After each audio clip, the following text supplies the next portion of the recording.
Welcome to the Growing Gorillas podcast. I'm Kisa Davison. And I'm Travis Davison. And this podcast is all about parenting. The ups, the downs. The in-betweens. We have absolutely no idea what we're doing. But likely neither do you. So kick back, relax, and enjoy. Special thank you to the Cleared Hot podcast for use of the studio and Andy Stump for all of his invaluable information. If you'd like to learn more about Cleared Hot, visit clearedhotpodcast.com. Let's do this. Drink Element. LMNT is our podcast sponsor today. It's a healthy alternative to sugary electrolyte drinks. Every grab-and-go stick pack replaces all the essential electrolytes that you need with no sugar, no coloring, no artificial ingredients, or any other junk. I drink Element every day, and so does Travis, to support... Because it's delicious. Well, I was going to say, I drink it to support my hydration. I would say my low-carb diet, my fast, my workouts, etc., but none of those things are true. I just drink it because it's good, and I need water in the morning.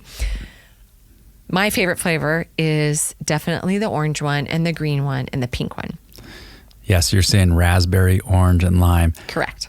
Which I don't disagree with you on. However, the watermelon is delicious. And let's not forget the chili lime is good with tequila, as is the habanero mango, I think.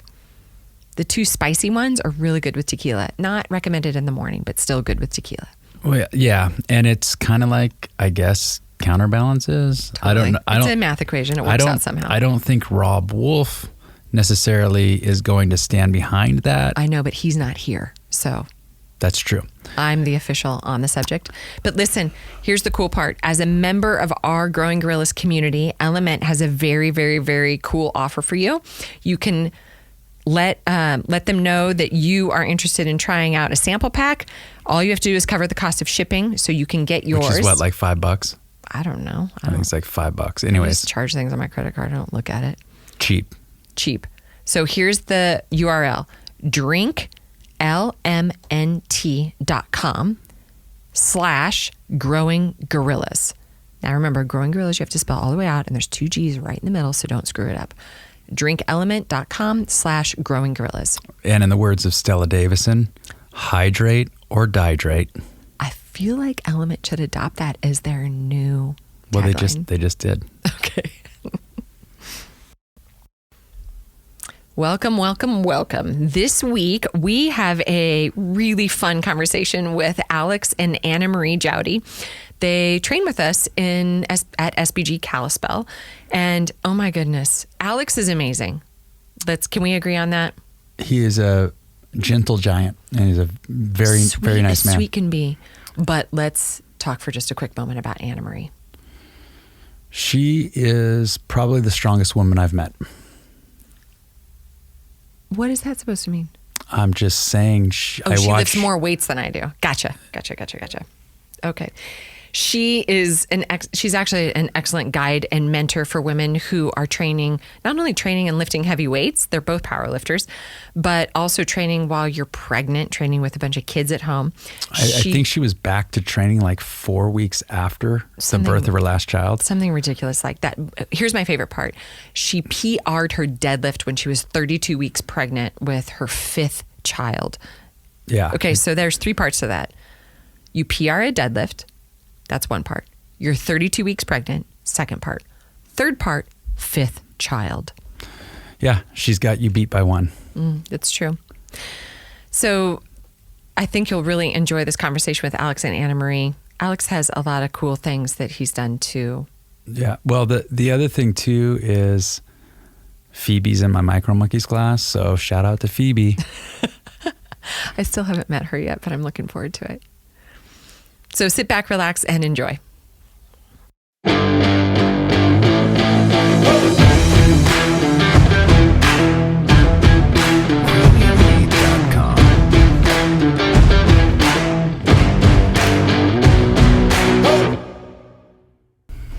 Right. I'm going to check the time so that we stay in your time frame. I just checked it. What is your time frame? She likes to keep every episode at an hour. Well, that's good. That's good because I'll talk for 3 if you guys let me. I will not let him do that. No, She doesn't Note to self. like the long podcast, and quite honestly, I don't really either. I mean, if I'm honest, I have about a 47-second attention span, so Right. It has to be really interesting. yeah. Yeah, I mean, there's a few episodes of Rogan where they go like 3 hours, and you're like, oh, that my was God. really good. I know. Few, but not most. I don't think that's ever happened to me. And I always say the guy's name hits wrong because he has 3 first names. Neil Tyson deGrasse. Neil deGrasse Tyson, yeah. Neil deGrasse Tyson. Yeah, See, yeah. that's what I say it wrong every time. Because they're all first names. Correct. Yeah. But his DeGrasse, episode is it? was like, I didn't get bored at all. No. God, I sad got bored is like of Joe that. being really frustrated with the fact that flying cars are just helicopters, and he couldn't accept the fact that there's no such thing as flying cars, and if there were, they would all be helicopters. Basically, because you have to Yeah. hover. Yeah. So It's physics. Oh, It is. Joe. anyway, so you guys don't know anything about our podcast, right? No. Not this one specifically, no. What's even cooler is that we don't know anything about you. Perfect. Yeah, you are our first guest that we have. Well, I mean, we have a small, growing relationship with you guys, Yeah. but I don't. I know. Kisa doesn't, but I do. Yes. I know you by virtue of your youngest child, Yes. Which and the fact that you guys threw yourself into the gym pretty headlong. Yeah. Yeah. Like, I mean, Yeah, that was the plan. every Ironman, every you know, get together at Moose's. yeah. That's how. See, originally when I saw you guys, I was like, "Oh, cool, we've got some out of town guests." Because I'm hardly ever at the gym anymore. Right. Yeah, we met And- you when we were visiting. Yeah. Yeah. Well, and then you were back, and then back, and I was like, We just really like it here. Keep coming back. "Did they move?" Yes. Yeah. I think they signed up with Leah and paid before they left, and then they went back to Washington to hold their spot. We paid for a year in advance before we even had a house here. Oh, gotcha. Yeah. Priorities. Oh, yeah. I mean, 100%. it is priorities. No, your gym was one of the reasons There's why we actually two came out things here. that we came for. One was the church that we go to. The other one was the gym. Which Yeah. church? St. Herman's Serbian Orthodox Church. It's right across from Flathead. Yep. Yeah. Cool. Yeah. Yeah. We had Levi and Ginny Lesko on here who run Fresh Life. In fact, they were one of our first guests, weren't they? I mean, we're still in double digits, so I feel like everybody's a first guest. Well, I was trying to build this up like we had some really cool people on there. We're not like Rogan style where it's episode like number 2,464. No, this is true. That's true. But Kisa came up with this idea Yeah. a couple of years ago, at least 2 years ago. And then it took me this long to get on board. And then we finally made it happen. But anyways, it's the He's Growing being so sweet right now. the Growing Gorillas podcast. No, it was a great idea. It was, we had a lot on our plate, and then there's life and everything Right. else. And then I finally, she's the visionary in the family. So she comes up He's with the all, executioner. correct. In Well, I more, mean, that makes sense. That like works. more ways than one. Yeah. But, so the idea was, let's do a Growing Gorillas podcast where we talk to people about raising kids because, as you guys know, we have 4 kids. Yeah. Well, 4 adult children now, with the exception of Joe, who's less than a year away from being technically an adult. And I don't know about you guys, but nobody really told us what to expect or how to do it or anything like that. And It's a total crapshoot. Or shit show. I don't know. Also the same. and then we had developed the Growing Gorillas Kids program, Yeah. which Yeah. your kids are involved All in. We in. love that program. Yeah. Yeah.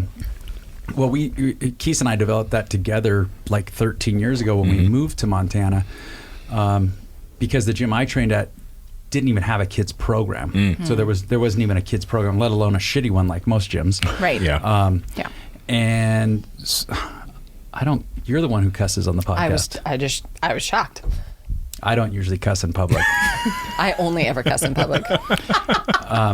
We'll edit that out. We just cuss all the time, so it's fine. You're Well, I good. mean, it's a parenting podcast, right? So, I mean, if we're going to be honest. Yeah, well. There's going to be a lot of There's gonna fuck be- shit going on here. Well, Kisa keeps it real. Like Oh, no, hey. she'll keep it real.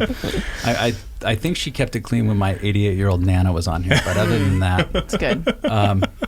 I'll get texts from her. I mean, I remember when it first started, and she'll send me texts with these, I won't go into I'll come home. I'm like, He used to take it personally. I'm like, you can't talk about the kids. She's like, well, if I can't talk to you about it, who am I going to talk to? It's true. That is true. yeah. I did once, all right, more than once, call our kids fucktards. Yeah. I've called them assholes on more than one occasion, Yeah. and he used to take it really personally. I was like, look, it's not just your children, they're also mine. So And I started dealing with them more, and I was like, oh, I see. Yeah, I think Kisa's called them more names publicly than I have. I think I've probably called them as many names in my head as she has. yeah, I mean, Yeah. it goes with the territory, I would say. He's a much better parent than I am. Not true. Not true. I'm equally bad. I feel like that's kind of how it works. But what ended up happening is we developed the kids program that your kids are in, Right. for our kids, because they were all like 3, 5, 5, and 7 when we moved here. And we didn't want them to stop doing jiu-jitsu. We were actually paying for them to take jiu-jitsu from a different gym. Oh, interesting. While I was training, because like I said, we didn't have a kids program at SBG back then. And I would go down there and sit and watch. It was really helpful for Ted more than anybody because of his integration issues and stuff with his seizures and stuff. But anyways, we moved here and we're like, well, we don't want the kids to stop doing jiu-jitsu. And I think Kisa put it pretty eloquently the other day, and I don't remember who you were talking to. Oh, it was in the coaches course. And it was basically, well, I wanted church, I wanted soccer, I wanted dance, I wanted everything in one spot so I don't have to drive all over town to get all the things that I want our kids to have. 100%. Because we're running a brand new gym, so Yeah. ain't nobody got time for that. No. Yeah. No, we talked about that on the walk over. Yeah, we tried doing that with the Commute time is garbage. No, that was crazy. This is the 2 years. closest we've ever lived to his work in our entire relationship, Yeah. and the closest we've lived to like everything. Yeah. It's when you're feeding children dinner in the car, it's a problem. Yeah. Oh yeah. Oh, And yeah. you're not like on a road trip. No, No, yeah. you're Yeah, like, you're it's, on your your way day-to-day, home. it's your daily Or life. full disclosure, I mean, you guys don't really know our history or like how the gym even came to be, because we didn't come here to start a gym. But we're not going to talk about that on the we're podcast not. right now. We're not. But He knows. I listened. So the way I found out about your gym, like I've known about SBG for like a long time, being MMA fan, and I've been involved like here and there with like friends that have worked in security and whatnot. But I've listened to Andy's podcast pretty much from the get-go. So I heard and the he first knows your podcast of you, does. your origin story. It's weird because the Growing Gorillas podcast studio Right. looks eerily similar to the Very Clear much. Very close. podcast studio, It right? does. I was thinking about having does. my attorney send his attorney a letter to say, hey, man. Cease and Well, desist. Yeah. That'll go well with Andy. Yeah, Yeah. for sure. Well, I mean, No he's problem. Whatever. very level-headed. Yes, totally. So, Super calm. And he's but tap him out, no problem. Yeah. no, so choke him. ultimately what ended up happening is we basically just got through parenting, and we didn't have any like special manual to do it. But then we started teaching kids, and then thousands of kids over the last 13 years. And so often we'd have people come up to me and say like, oh, your kids are so great, or they would ask us for advice about their kids, or they would want us to help as coaches like in other parts of their kids' lives and their lives. And we're like, we don't know what the hell we're doing. Basically, we would get cornered. Someone would ask a question, and the first words out of my mouth were, "Look, I don't really know how any of this works, but here are some thoughts." Right. Here's what's sort That's of that worked for natural me. disclaimer. Yeah. Yeah. So that led us led Kisa, and then I, of course, jumped on board to this thought that, well, maybe we could just have parents from all walks of life, from all different situations, come on here and talk about their experiences, things that worked, things that didn't work, and then honestly, more than anything else, just let like new parents or future parents know that, hey, guess what? It kind of sucks. No You're one knows. Yeah. Because sometimes, I don't know about you guys, but like sometimes when I have trials and tribulations in my life, just knowing that I'm not alone and that nobody is perfect at this thing is enough, right? Like listening to a podcast and being like, oh, not the only one who did that. I'm the only one that calls my kid fucktard. Exactly. You know what's happening right now is all these parents are listening to this and they're like, Yes. Yes. They're like I'm gonna writing it use down. that. These Yeah. are good I've only been ones. using shithead, but fucktard, that is way better. Really drives the point home.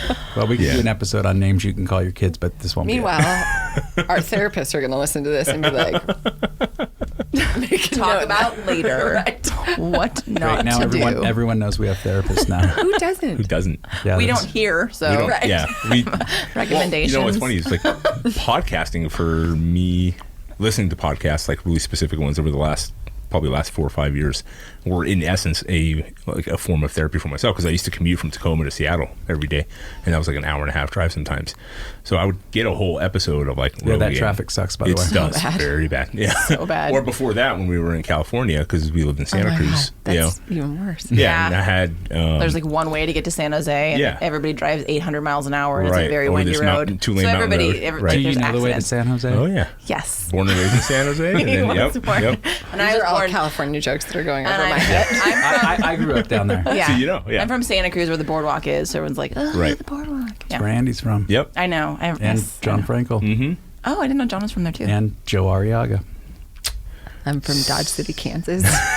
You're lucky. That's cool. The boardwalk is on Front Street. I like Boot Hill. that. But it's an actual boardwalk, though. It is an See? actual Okay, boardwalk. we interrupted Alex Okay. on.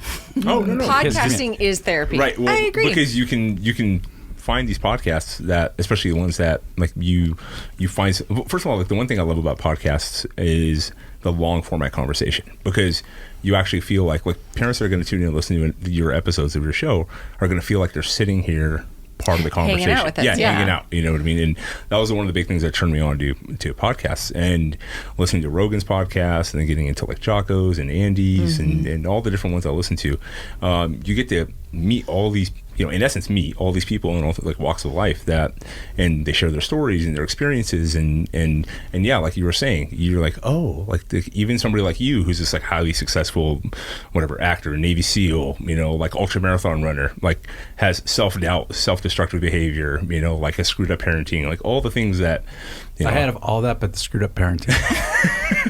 Just And the ultra marathon running. Right. Yeah. oh no, I Well, didn't, no, have, I I didn't mean- have any of the positives. No, no. I meant you listen to these people from those walks of life, and they have the same. Like you realize, like, oh, that's not just like just unique to me or like to us, like the problems that we've kind of gone through, or the issues that we've dealt with as well. So Yeah. Yeah, exactly. And I think that's the point Mm-hmm. of or one of the points. I don't know. I what we're doing here I didn't right come now. up with the podcast, but the way I look at it is, it's like this is an opportunity for people to hear from all these different types of people who have had success in other parts of their lives and done other things. But when it comes to parenting, I don't think anyone has it. Like no one has like a formula for it. If they did, they'd write a book and or there was that one gal. That one. And she wrote which book did she good old write? What's her butt? Shit. Which one? I'll find it. Okay. okay. See, this is what you need, Jamie. Like, hey, let's Right? I'd be like, Jamie, Google. what's her butt? My favorite Keisha-ism is, what's his butt? And I'm like, I don't look at his butt. Which, Yeah. maybe you do. Maybe you do. so. I'll think of it. So go back. Sure. Because I don't know who your kids are. Okay. Sure. Stella does, because she was our youngest coach before Travis Phoebe. was. Phoebe. Yeah. Oh, You- okay. you would love Phoebe. Yeah. Phoebe is just Does Travis is her best friend. Does Phoebe have bows? She's No. got blonde curly hair. She's dynamite in a baby Okay. package. She was She- less than Dynamite. 3 when she started, because she just turned 3 in January. Yeah. So when we Gotcha. found out about the your guys' growth Micro the monkeys. micro one, and we're like, hey, how old do they have to be? And as long as they're potty trained, I'm like, she's potty trained. And actually, she put her 12-year-old brother in an armbar today. Yeah, it was pretty awesome. Like And Elias and was like- drilling her. Yeah. And by the way, not only is she potty trained, Yeah. she's one of the few kids who doesn't ask to go use the restroom in the middle of class. She really likes jiu-jitsu, though. But here's So I'm gonna, she's 3, Yeah. No, and then you're- you have a 12-year-old yes. Yeah. whose name is Elias. Elias, and then between We have Adelaide, she's 10, and then the twins, Calliope and Reagan Ireland, are 8. Yeah. So they're all here. shut weird. your What's it like to have faces. twins? I wouldn't know what that's like. They got one more than we do. Yeah, but See, we were. They have one more twin than we do. No, they have one more. she was the only planned child. Yes. Phoebe was the only planned child. Yeah. After the 4, we were like, why not? One more. So Funny story. funny story. Okay. I begged and begged and begged. Just one more, babe. One more. We already have 4.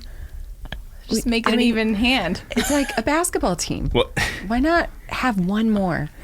And then he wouldn't do it because something about a reversal of a vasectomy that Which, That's a big deal. which she scheduled without consulting with me. you should have installed the air conditioner when I asked you to. No, this is a true story. I don't want to get. I don't want to. No, this is good. I don't want to get off. I don't want to get off on a tangent here. But so when we got married, I thought I was sterile. Back up. Whoa.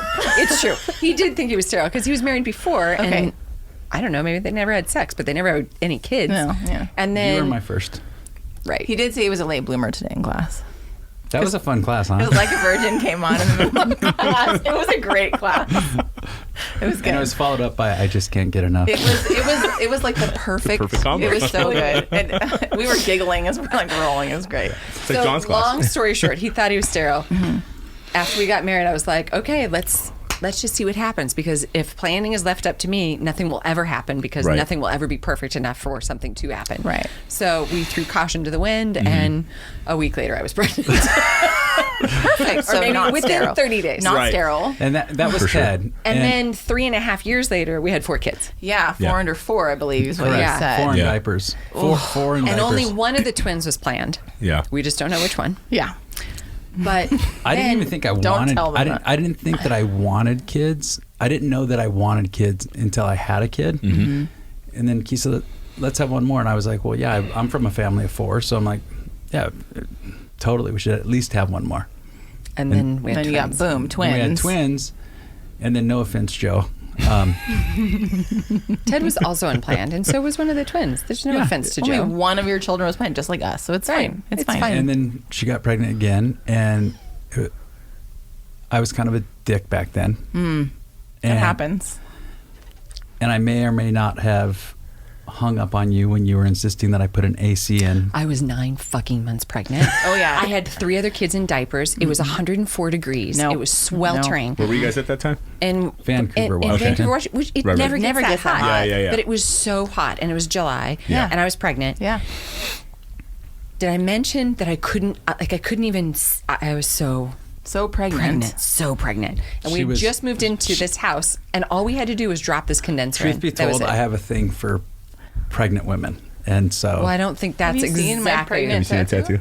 Oh, look at that. I Yeah. should take a picture of that and take it Yeah. home. It's on, it's on her Instagram. Everyone's always like, "There's boobs on your arm." I'm like, "Yeah, there's boobs on my arm." Well, that's how you feed babies. Yeah. Boobs other places too. Yeah. So, long story short, I said, Trev, please just call the fucking HVAC guys and get that goddamn condenser set. And I'm sure I said a lot of other inappropriate things, and he hung up on me. And I was like, Oh no. watch me. So I called the doctor, scheduled the appointment for the vasectomy, and they were like, okay, we'll consult. I'm like, no don't need consult to. necessary. He's healthy. It's fine. Do they do that? Yeah, they do. So here, They do, Like, do Let they? me tell you. so you don't know this about me yet, but Kisa can testify. She knows me quite well. I don't lie. Right. This is my Achilles heel. Like I'm just not good at it. To the point where he can be quite mean.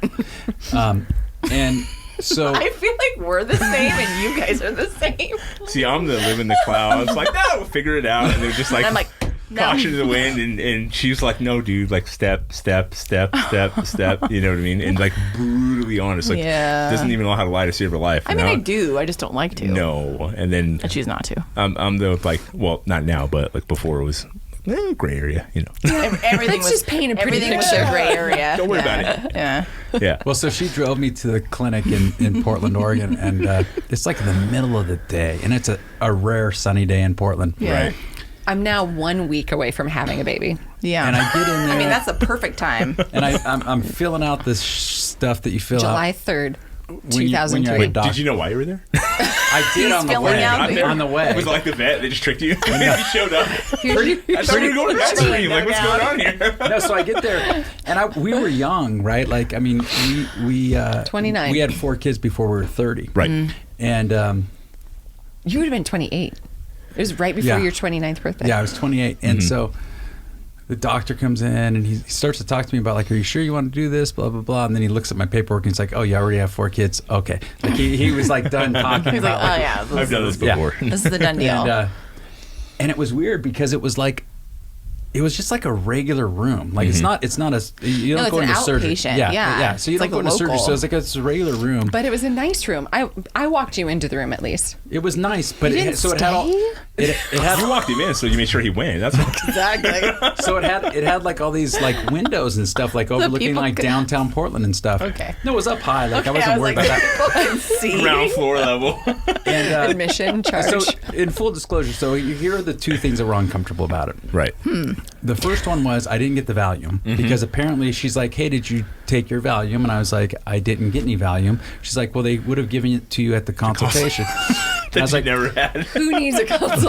and I'm like, I didn't have a consultation. So I'm You stone, should have I'm called the HVAC stone cold guys. sober, like Sober. not even a beer, nothing. Right. And then she's like, well, did you shave? And I was like, no, I didn't shave. Like, I didn't know. What I was What here was- for. I just found out about this. Like, I thought we were going to the dog park. She gave me a treat and I got in the car. So the nurse says to me, she's like, okay, well, take your pants off and lay on this table. And I'm like, what? All right, well, I'm already here, right? Better. So I dropped my pants. I Wasn't lay the nurse kind of cute too? She kind of was. And so I just take my No pants problems off and I'm there. laying there, and it was brighter than this room. Like I swear to It's God, pretty bright it was in here. brighter than this room. And I just take my pants off, and I'm laying there, and I'm like, what am I doing? Like I'm not strapped down. Like I could just get up, and like Nobody you know is the old holding you Bic down. the disposable Bic razors. They're like shitty orange ones. and white. Yeah. It's a one Yes. blade. Yeah. Oh, She breaks God. out the Bic razor, and I'm just like, what is going on? Yeah, I had better razors like my tattoo artist. It's like the worst day of your life right now. So, anyways, that's enough about that. But so I got a vasectomy. You And so- should have put in the AC. and then she goes, Right? Should have put in the AC. we should have 2 more. And I'm like, yeah, you should. Like I didn't even go. Here's the true 6 story. was my number. I didn't even go back in for the recheck. Like I was so traumatized from the initial check. You're like, Yeah. I'm never going there again. Because apparently you're supposed to go back like Yeah. after a couple of weeks. Yeah, to make because- sure it took. Well, it took, and I was confident. Like I felt it take, so I was just like, "We're good." Dr. Davison said, it's It's fine. thumbs up. Everything's rerouted. It's fine. I'm sure, because I don't want to scare people who are listening. I'm sure that it's way different now than it was. How many years ago was that? 17 years ago. 17 years ago. I'm sure the technology's better. Right. But I was a vet tech, so like I feel the scalpel. And here's the other thing. Like you forget that they have to numb you, right? Yeah, the needles. And so it's like, well, where do they put those? Oh, yeah, that where. makes sense. That's where they would put In those. your balls. Yep. Yeah. Yeah. Yeah. And then they make a small incision. You're awake, and so you feel the pressure, like you don't Right. feel the pain. Right. But then they get like the hemostats out, and like you feel them like pulling your vas deferens out I of thought you were your- trying to not scare away people. I'm- might be I'm not. listening. I mean, this is what happens if you Google it. I'm sure you can watch a video. She was That's true. So she was a doula and then And a I was a licensed student and I was in and nursing school. Like, that stuff doesn't bother me, Yeah, but- and she's a strength coach and she's done like all the anatomy. I mean, she's basically like a year away from the doctor. if she Yeah, and I wanted want to get be, but- into that too. By Yeah. the way, Okay. Yeah. I want to get I into know. your gym. And we actually invited them to talk about them. No, not it's about fine. not my balls. This is good. This is a great story. Okay, But the moral of the story, we could just cut it short. The moral of the story is install the AC. Install the AC. It's if cheaper. your It's pregnant cheaper. wife asks you to do 10 jumping jacks and get a cherry limeade from Sonic, fucking do it. Your Yeah. 9-month pregnant Hey. wife on a hot day. On a Let me hot just day. say that. Look, Elias is 12. I remember at 5 months pregnant, and she went and had her baby shower. And this is in Felton, I was California. 7 the months. Redwood. I was 7 months at yeah, that point. this is in Felton, California, right? Middle of summer. Or no, It early was summer. hot. It was 112 Early summer, that same day. thing. So they It have was it one at of the those church really hall hot because days. it was free and it was at our church that we got married at. And then she comes home. I go, hey, how's it going? And her dad was hanging out with us. And like, me and her dad were like best friends. And her and her mom and her aunt comes home and they're like, how's it going? She goes, that was fucking stupid. This is so fucking hot. This is fucking dumb. What the hell is this? And I was like, I looked at John, her dad, and they have 9 kids, right? And he looked at me and he was I'm like, number 4. there you go. I was like, what do I do? He was But like, nothing. my dad knew me really, like, knows Yeah. me really well. Like, Yeah. my dad and I were good. Yeah, yeah. And my So, mom was just like, no. yeah. And I had a consult for a vasectomy after the twins. because she was talking about having another baby. I was like, no, we're done. We're done. And It was right before we decided to have Phoebe, actually. And then I went and did the consult, and then he started talking to me. I'm like, am I done? Like, And then he came home, and I was like, we're not done. But And Phoebe's your favorite, right? Don't tell I said. She's my favorite. She's awesome. Yeah. No, she's- I can't wait to meet her. You're her favorite because nobody walks around the class except you. So at the end of class, Oh, yeah. you know By how hand. She walks him out. you know how we do the kids, right? Yeah. So normally I don't take anybody out of class. Like that's what I have assistant coaches for. It's like, okay, let's make a train, grab the belt. Day one, Phoebe looks at me. Oh, yeah. No, I want to go with you. She likes the gingers. And so, She does. She really likes ginger. She's a thing for redheaded men. And I'm Yes. like, girl, you got good taste. But, yeah. like, So it's so funny because she's so small that I have to do this like weird walk of shame in front of all these like grown-ups. Like all the grown-ups are looking and I'm like, hey, she likes this. I didn't grab her hand. She's the biggest smile on her face when she comes out. she's really cute. She's a cute kid. She's And no knock on the other coaches. She does like all rec quite a bit. But when you guys were in Bozeman. Oh, yeah. Yeah, like the most recent Oh, one for where you that were gone week? for a Yeah. week. Yeah. Yeah, and Leah took over your class. Yep. Like I've never heard anything as far as like I remember one time when Phoebe came out like 3 times to go to the bathroom when we first started. I went and talked to you and I was like, hey man, sorry. He's like, you're like, no dude, these are like little 3 and 4 year olds, it's fine. And then that was like months ago, and then Leah walks Phoebe out and she goes, so we had a little tough time today. And I was like, what? I was like so surprised, right? And because if she doesn't like something, she will let you know. She'll say no. Kids are like No. that. Oh, yeah. Yeah. Which I feel like I just never grew out of that. Right. And that's not on Leah. Leah's an awesome coach. Leah's rad. You know what I mean? I'm going to tell her you said but this. it was more, no, tell her. She told me. Leah, She told me. that's a knock on you. No, it's just Leah wasn't Travis. Right. Well, Right. and So Wednesday, she goes, I said, you ready to go jiu-jitsu? She goes, Coach Travis gonna be there? I go, I don't think so. but she did get a stamp because the first day she did get a stamp because No. she and so one of the other girls were running laps around the room. But yeah, It was very funny. she has she's particular about her people. Yes, for sure. Yeah. That happens. Okay, 5 kids. Yes. 3 to 12. That's a lot of years to be pregnant, by the way. Yeah. It is. Hats off to you. Thank you. Yeah. She's a champ. Twins are a whole nother ball game. Oh, yeah, they Yeah. are. Did you go full term? I was 2 days before their due date. Bigger hats off to you. I was 2 months early. Thank God. I was at around, they were done. due like the middle of January around Christmas time. I was like, okay, they can come out right now. Right They now. didn't, but I wanted them out. Yeah. Yeah. And you guys also have a podcast, though. Yeah. He does. Well, I mean, I've been on it a couple times. you've been on it a few times. Actually, my most popular episodes are with her. Of course. I can see why. Oh yeah, for sure, 100%. I mean, when She's way better looking than you are. hey, you saw why my he does- post the that's other why day. he does I outlined video. my coverage. Yeah, We both are. for sure. That's why No. he does the videos. That's why. But even when we opened the gym, like when we opened the gym in Washington, like I made a concentrated effort that because I'd already owned 2 personal training studios in California. I'd done all the social media stuff, like where it was about me and all that other thing too. So I wasn't a trainer at the time. I was No. just a doula and a midwife student and taking care of the kids. So I wasn't Right. involved in training at the yeah, time. but then when we opened the gym, that was the first thing we were doing together. And she, already at that point, she'd become a strength coach and she'd built the following up. And I was like, from a marketing standpoint, I'm sitting there going, okay, well, she's a tattooed, homeschooling, home birthed, like strength coach, power lifter, mother of 5. Right. If that's not like a marketing, like awesomeness to Right. draw more women in general, and then just people, like that was the thing. And also, I wasn't the strength coach. Like I'm a personal trainer, but I wasn't a strength coach. She's an actual strength coach. So I made her the face of the gym, and it worked out fantastic. She didn't like it because she's very humble. She doesn't like. I don't like, what is it? Compliments? I No, hate compliments. yeah. Like I'm the one who pushed her. Like I'm like, you have to have an Instagram. You have to like do this stuff so you can get a growing following and that kind of stuff. So yeah, and He's right. It's fine. so, one of the few times.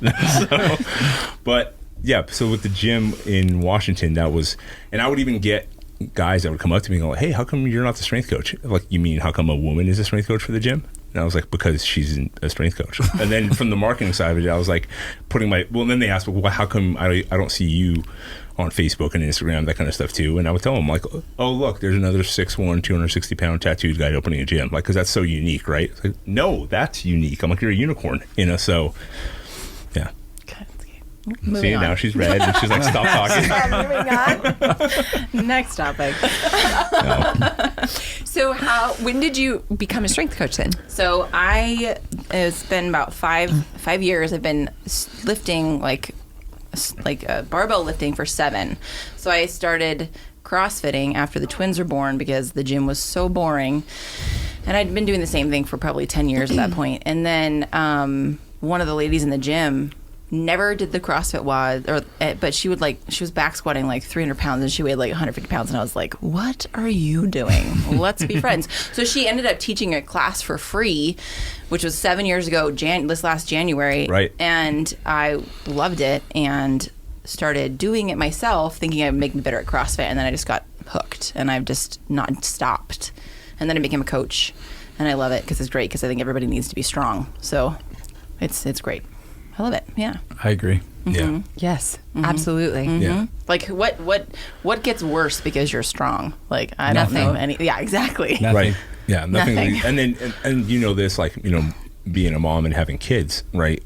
Having a mom, and this isn't a knock on women that don't do like certain things, but just like, you know, when you have children and it's not just dad who's strong and does jiu-jitsu and is an athlete and studies, like, you know what I mean, like to have both parents and especially your mother do that as well. For somebody like us who has four daughters, that was, and for myself having 15 years working in security, and I've seen all the bad things that can happen to women that don't know how to protect themselves or aren't like socially aware of situations. Like I'm very adamant about all of them understanding how to protect themselves. Like, That's you why they're know, in jiu-jitsu. right, 100%. And judo and MMA. Have you met my black belt wife? Yeah. Yes, I have. That's why I'm saying. So we you have. know. And your daughter, Yes, yes. actually. What's funny about that, though, is that definitely wasn't my thought when I started training. Right. My thought when I started training was, well, first, he needed an assistant because back to that part about him and the whole not knowing about children thing. Turns out he's one of the best kids coaches ever. Yeah. Next to maybe it's- me. Just kidding. Well, I am sitting next to you. I'm probably, honestly, Physically approximation. I'm probably 4th on the list in terms of Davison's coaching kids. And it would be... Do all of your kids coach? No. No, two out of the 2 four. of the 4 So do. therefore, yeah. you're the last of the Davisons.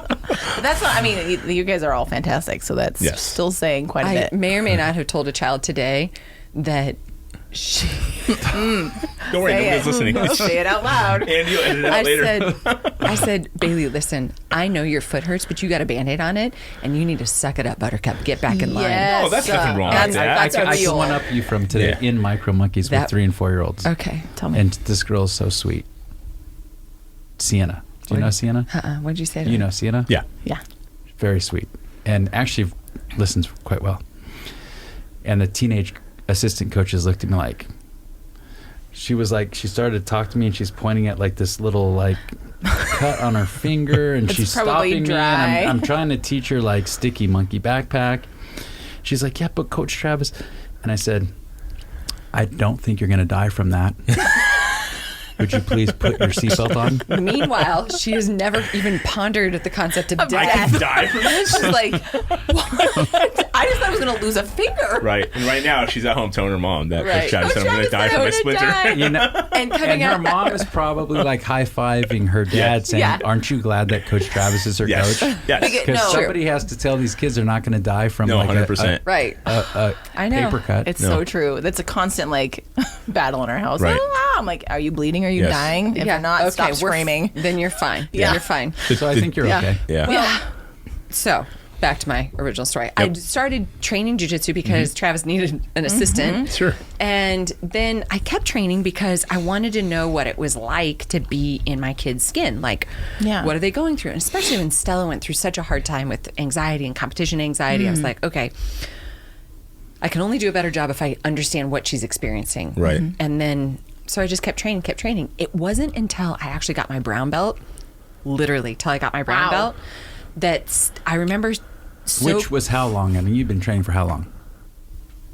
9 years. Oh Yeah. my gosh. Okay. Yeah. Yeah, I mean, it wasn't like quick. It's not like, and I did. I got my but black belt just so after 12 everyone years. knows, like, Yeah. I don't belt my wife. Like, I've given her 0 belts. Right. It sounded really dirty. I don't belt my wife. Well, That's a different podcast. But no, like, I made a conscious decision. Like when she started training, I was like, okay, I'm not I'm not putting stripes on her white belt. I'm not giving her a blue belt. I think that's good. Smart man. Yeah. Yeah, I was better that way, Right. for Yeah. sure. Yeah, because think about all the questions she would have had. Like, Right. Yeah. And all the things that our crummier members We could just leave it at Okay. that. Yeah. But when I got my brown belt, Stella was so proud of me. Mm-hmm. And I remember she made some comment about me being, it's probably mine, some sort of Okay. baddie. She said something, and I was like, oh, you look up to me. Like, Yep. because I'm training. That's one of the many reasons that you look up to me. And I had just considered that part of my job description. Yeah, they're always watching, even when you don't think Always they are. watching. Always watching. Always. That's So the you're hard- not. So you're not so crappy at being Yeah. a parent. To one child. To a daughter. Well, let's be honest. The first But couple, hey, It's really easy. the first couple are guinea pigs. you Right. know, like- But my mom calls them the burnt waffle. Yeah. And my mom was the firstborn. Remember, her mom We've had been 9 talking kids. about so, that, yeah. right? Yeah. Were we Yeah. just saying that recently? Yeah. The Just first last night, like Joe and his girlfriend were over, right? Oh, right. We were And they're both the barbecuing. babies in the family. Yeah. Yeah. Yeah, I mean, the baby's always spoiled. The first one's Even always if, a even if little you bit don't want fucked up. to, a little The bit. first one just isn't, and we're both the first ones. And Yeah. so it's like, yeah, I mean, it's Burnt, true. I love that, the burnt waffle. Yeah. We're I middle miss- kids, so Yeah. we're like, I'm a true middle child. We do Yeah. whatever we want. Yeah. yeah, exactly.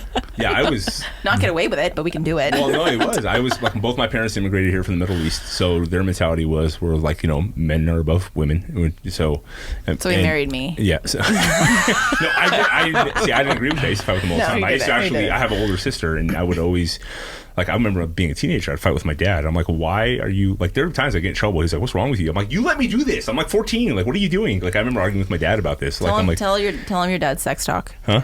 Oh, The yeah. sentence. Oh, I'm too young to be a grandfather. That was it. That was about it. That's what he said. Yeah, it was the That first time was he met a it. girlfriend of mine. I think I was like 15 or 16. Yeah. So, That was the extent of the information. yeah, but again, I'm not going to lie.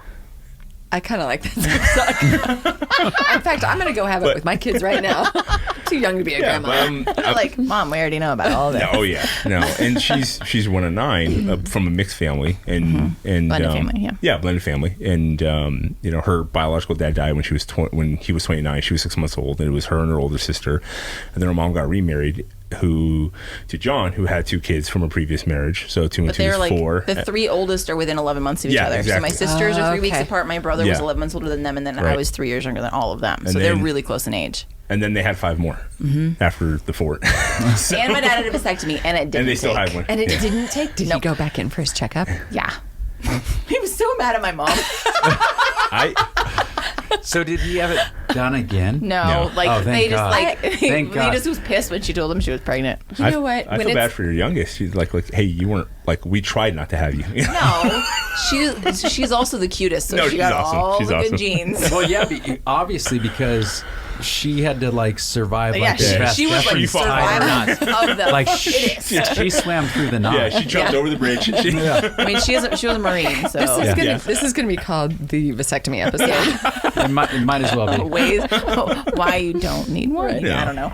So I think it's go back to Sure. You basically bucked the system in your family and decided that based on it should have been like a 2-hour dissertation on how amazing your wife is, which Yes. I don't think anyone would argue, but you clearly had a little shift in your family's thinking. Yeah, I'm the black sheep of my family. So. How did that all come about? Well, so like, how you talked about earlier about, not even thinking about having kids until you had your first one. And okay, I was that weird kid at 16. I was like, I can't wait to be a dad. Right. So Literally. Wonder your dad had that talk with you. It wasn't the process. I was mature. Everybody liked. I couldn't wait to be a dad, but I knew I didn't want to be a dad at that time. So I never did anything stupid enough to, put How old myself were you when Elias was born? 28.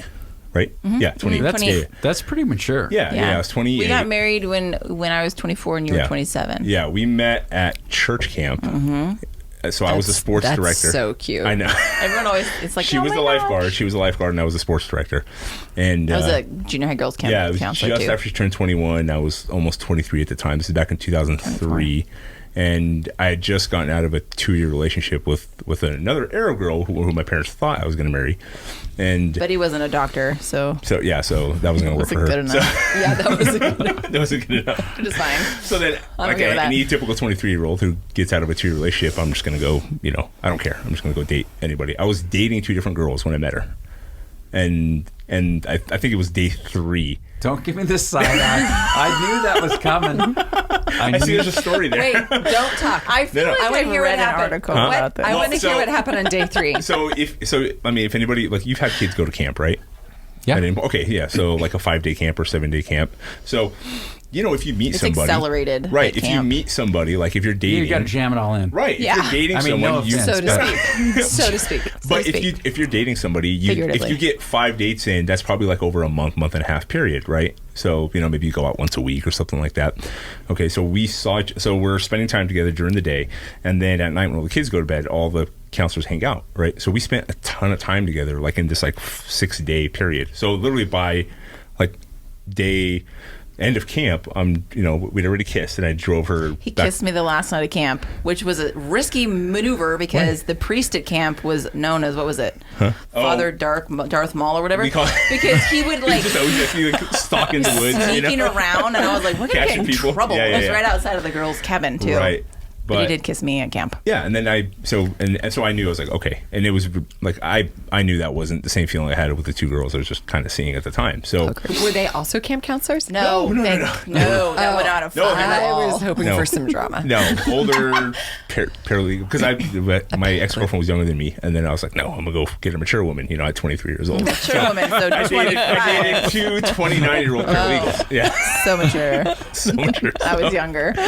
But so we camp's over, and I was like, hey, do you want to ride home? She's like, yeah, sure. So I drive her home, and then Yeah, this actually made a big impression. This story here. She gets out of the car, and I get out of the car. She goes, where are you going? I was like, to go say hi to your family. Like, I don't just drop you off like a cabbie, So, so I walk in, and she just So my parents' house is really tiny. It's a 2-bedroom, 1-bathroom house. That's the house that all of us were raised in. Yeah. So all the kids had one room. My parents had the other. And so you walk in through, because the front door was always like messed up. You went in through the kitchen. right. Side kitchen door. Isn't that true back then? Yeah. Yeah. So was the door screwed up? Yeah, there's always the front door is always screwed up, so everybody just uses Use the the side side door. door. Yeah. Yeah. So I walk in. I think first person I met was My your mom. mom, right? Yeah. Walked up. So that was one of the few benefits of being Middle Eastern, like the respect thing. Yes, and that was when you actually- walk into a room, a house, whatever, you literally go up. Like from when I was a kid, you individually go up and say hi. There's no walking around going, hey. No. You walk up. Men shake hands, women Hug and grab kiss their on the hand, cheek. hug and a kiss on both cheeks.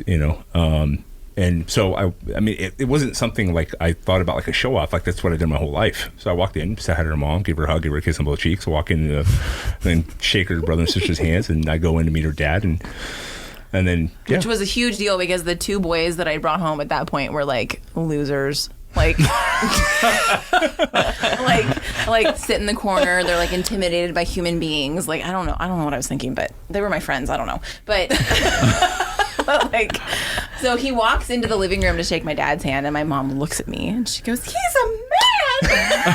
I was like, I didn't hear the story till later. I was like, really? Hercules. It was like, I was like, okay, mom. But I mean, compared to everybody else that I brought home, he that's was fantastic. for sure. He was for sure a man. He had facial hair. It was like it was a whole thing.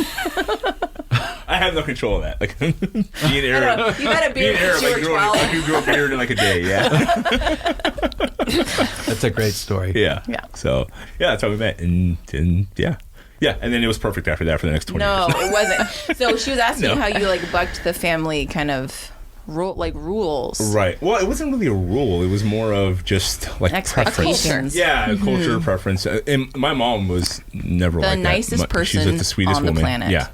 Never all a crossword. Literally never a 4'11" crossword. ever. Yeah. Yeah. And she was like the nicest person. Yeah. Yeah. Just like your mom, Trev. Yeah. Just kidding. His mom's super nice, but always crosswords. Right. My mom is vocal. She's Yeah. honest. That's good. Honest Yeah. is good. Honest is Yeah. good. So yeah, it was. It was an adjustment for his So family, for sure. how did your family like it when you brought home this super meek, Gentile. quiet? How did your family Well, like it, her and my babe? dad got along really well. Not at all. No, he they would. did not know what to do with me. Oh yeah, him and my brother. Or They his had- brother. Yeah, my little brother. His yeah. brother, which I love you, Pierre, if you Yeah. ever hear this. Oh, he will. He listens to all our stuff. For yeah. sure, like, got in my face a couple of times. Yeah. I don't think you can talk to me like that because you're dating my brother. And I was like, it has nothing I to do just with would your sit brother. back. I'm like, you know, she's gonna. Well, and here's the thing: the week we met, he was there too. Yeah. I'm like, you know, she beat you in arm wrestling, right? That was one of my litmus tests. If I could beat you arm wrestling, Yes, I I wouldn't date beat you. her arm wrestling, so you know. He I beat me passed. arm wrestling, and his thighs were bigger than mine. How's your relationship with Pierre now? Actually, really good. I'm his nutrition coach, and Yes. I love him. He's like the obnoxious little brother that I never Yeah. had, but there's a lot of love there. We Yeah. do really love each other. Yeah, So. definitely polar opposites. He's an accountant. You know, I'm like figure shit out as I go. You know, like you know, and like He's very regimented. right. I'm like I could start a whole new business, and then it fails. I'm like, oh, let's go do something else. And then he's the type of person like my life's over. You know, and not like knocking him, but just the personality types, Yeah, right? right. Yeah, we're just Yeah, totally security, different. like Yes. Yeah. Yeah. Definitely. So, safe and down the yeah, and middle. that's how my dad was. And yeah. And so how do your parents now, or your whole family now, So deal with the fact that you have 4 obviously very strong, 5. strong girls? She's saying Yes, girls. four I know. girls. I Yeah. know where you're going with that. No, so my dad passed away in December, we right after we moved moved here. here. Oh, And, really? Yeah, he was. Oh, I'm sorry and to hear that. It was. I mean, like with my dad, it was expected. He was in assisted living for a couple of years. His health was going downhill. My mom died 5 years ago from cancer, and then Which was really sudden right. too. So that was Yeah. yeah. It was right after we moved from California to Washington. Yeah. And then right after we moved here, his And then dad her passed. dad unexpectedly died in February. And I saw him last at the funeral of Good my night. dad, right? And I told him, and he was like one of my best friends. And I told him, like, okay, you can't go anywhere because they're down on one grandpa. He's like, the angel of death tried to take me 3 times. I'm not going anywhere. And then one night he went to bed, didn't wake up. Yeah. So not to bring you downer. I just but as No, far because as he was awesome. My Yes. dad was the best. yeah, and I mean, he's a flawed human just like everybody, but he was Right. literally the coolest guy. yeah. But as far as my family with as far as Anna Marie goes, I think the thing was like with my dad, it was this thing of like he had this whole like Questioning respect the thing. authority. Yes, right. And me and him always butted heads all the time, like kicked me out of the house. Not for anything bad. I didn't do a bunch of bad. Just because me and him would argue all the time. And so when and Anna Marie is really smart, like book smart. Like you're not going to win an argument when it comes to facts because Thanks. she's also has that like photographic memory, like recall. I think we Oh my might. God, we you might guys are actually like, be I'm related. telling you, when is your birthday, Yeah, Travis? so- July 16th. Okay, July 24th. Yeah. Yeah. See? When's yeah. your birthday, Alex? November 27th. I don't know what that means. See, I'm sitting there, I'm like, I don't know. Like, you know, My mom will be like, "Oh yeah, Yeah. when she listens to this, that the makes moon was total in this sense." place. Yeah. No. But yeah, so you're not going to win an argument if it's basic if it has to do with facts, And so my dad would say something and figure out like, well, I'm the oldest male, and and she's a woman, so I win. And it's like, no. I don't feel like I was disrespectful. No, you weren't disrespectful. But I just No. It was raised by my parents, Right. and my parents were very big on telling the truth. And I think he thought that like, oh, I'm going to have this, an Arab daughter-in-law, and And it's I was gonna not be that. super respectful. You were not that at all. No. And No. yeah. Yeah, it just and of course, like I think it was like a year after we met. That's when I figured out I'm like I can't stay here in the Bay Area where I grew up because I'm just gonna keep I was in an echo chamber. I was comfortable, like I was doing enough but I had no direction with what I want to do with my life. Like I just blown out my knee. I stopped playing football, and I was like, all right, well that was my plan. So now what? And then we met, and then not too long after that, I was like, I'll move to Santa Cruz. Right, that's where she lives.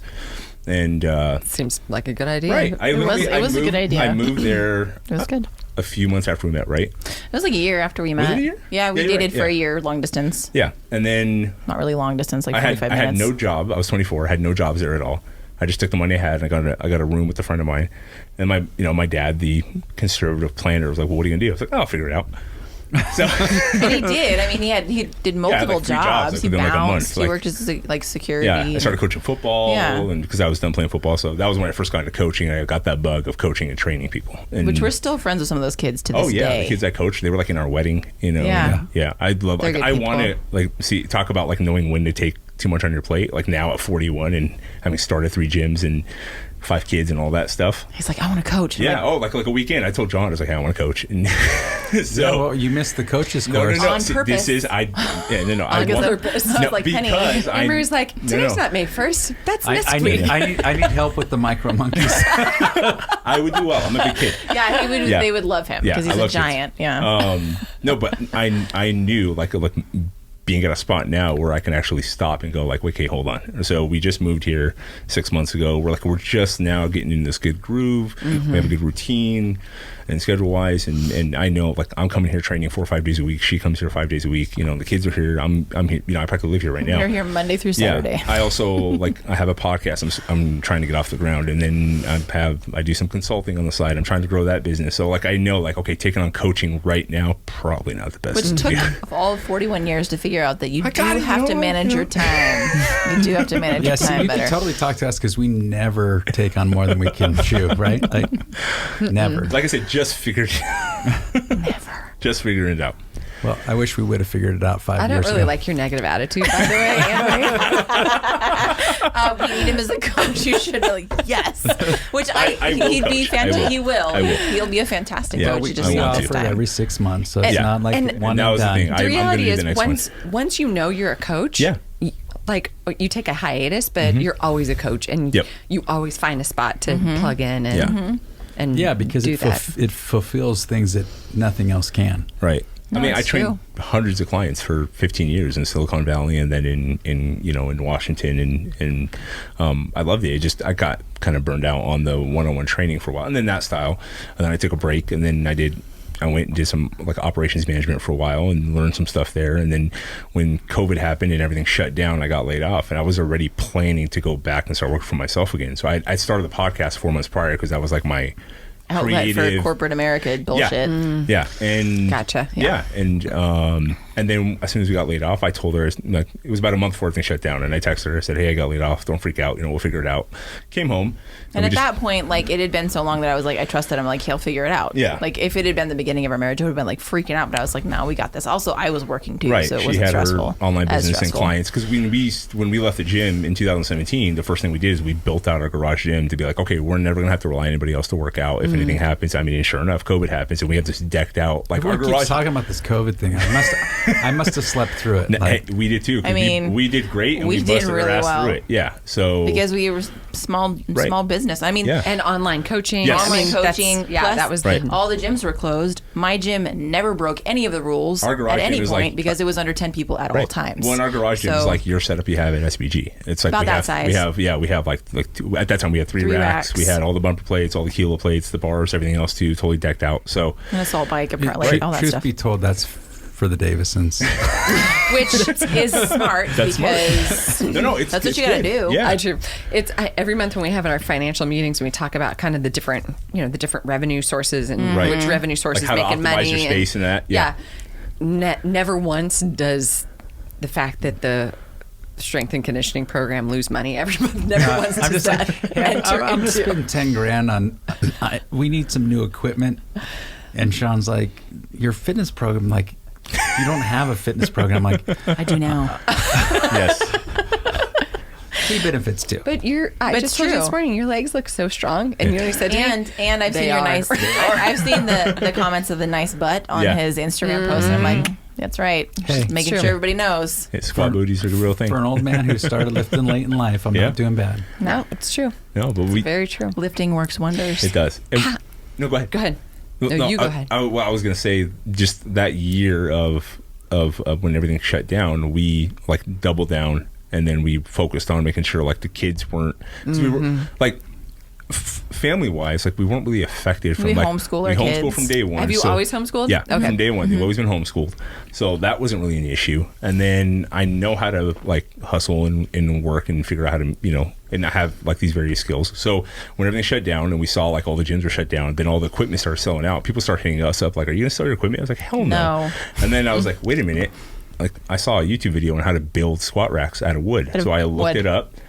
And then, like within 6 months, me, my son, and my daughter were building, selling, and delivering squat racks And then- benches. Yeah, and benches. And what was it? The belt jacks, squat and the belt deadlift squat. jack. Yeah, I made all this gym equipment from wood. This was like a side project, and I make like $10,000 just on the side. And then I got back into training clients, and then I was doing meal prep for clients. I was working like 80 hours a week, like working for myself. I was literally doing like 5 different things. I got into consulting. I was doing security consulting in Seattle because that's when they had all the peaceful protests.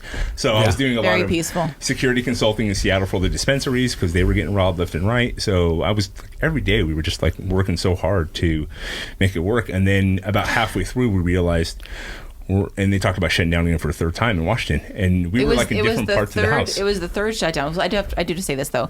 What was really cool was you had like an impact driver drill when you're like, hey, I'm going to build squat racks, and you went and got like a cordless drill and tried to build a squat rack. And my dad was a construction and contractor. Yeah. And I'd built many things with him, and I was like, honey, if you're gonna try to build things, you need real tools. He's like, no, I'll just get something cheap. And I was like, let's not spend all the money on the tools.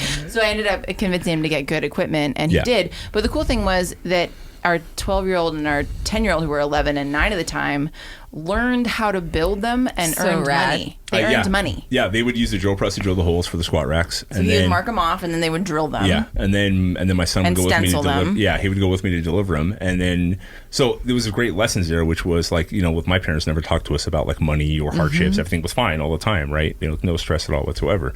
And I show my son and my kids like, look, everybody's freaking out and things are shutting down, and we were just like, hey, let's go find a problem and figure out how to solve it, and then figure out where we provide a service to somebody and financially benefit us, and we're not trying to rip people off at the same time and create some goodwill. And they did help with the food prep too. And they would help me with food prep. They would help me like pack them. And the people would come to our house to pick up the food. So it was like our kids probably thought last year was the coolest year of their lives, and we were like, this is insane. Well, towards the end they were getting bored. Yeah. Well, because you couldn't go to the Y and church was still closed, and you couldn't go to the playgrounds taped off. So that's when Washington started talking about closing down a third time, you were like, peace out. So I'm in the kitchen doing work on my computer, checking my clients, and he's upstairs, and I just finished recording a podcast. One of my friends lives here. She's a realtor here, and she's from my hometown, and they moved out here probably 5 years before we did. Her husband's a police officer, and I'd been stalking you guys on Instagram for a while. Yeah, he'd been like, Jim.